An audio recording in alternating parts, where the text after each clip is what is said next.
Hey, how's it going? My name's Nat. Let's see what's making news. 41 construction workers in India have been rescued after being trapped in a collapsed tunnel for 17 days. Here's Josh. This was the moment the first person was lifted to safety after a 17-day ordeal. You see, back on the 12th of November, these guys were building part of a 4.5k tunnel in the state of Uttarakhand when a big landslide caused some of the tunnel to collapse. Luckily, nobody was hurt, but they suddenly realised they were trapped inside by more than 60 metres of rock, rubble and metal. Yes, we want everyone to come back safe and sound. When he comes out, my heart will be revived again.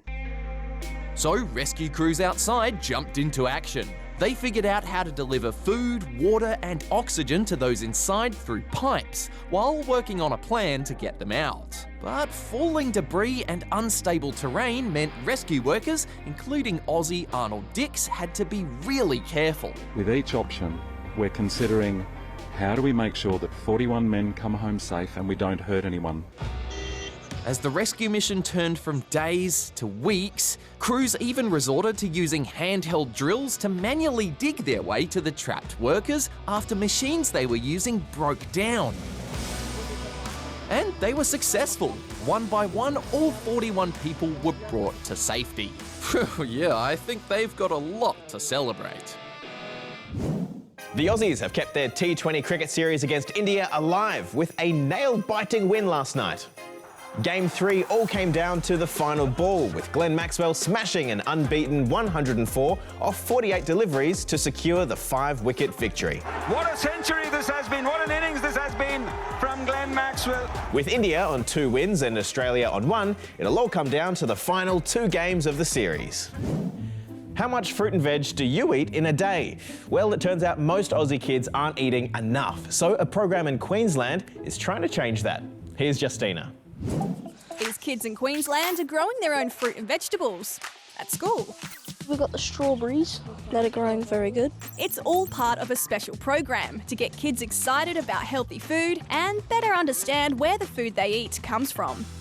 You see, it's recommended that we eat at least 5 serves of vegetables and 2 serves of fruit every day because they're full of really important vitamins and minerals that help keep our bodies strong and healthy. But studies show that doesn't seem to be happening. In fact, in Queensland, less than 3% of kids are eating enough veggies, while around the country, only about 2 in 5 adults are eating enough. That's something the Pick Up the Crop program wants to change. So we're seeing children being exposed to vegetables or fruits that they've never been exposed to before. They are getting that knowledge, taking it home to their families and sharing that excitement.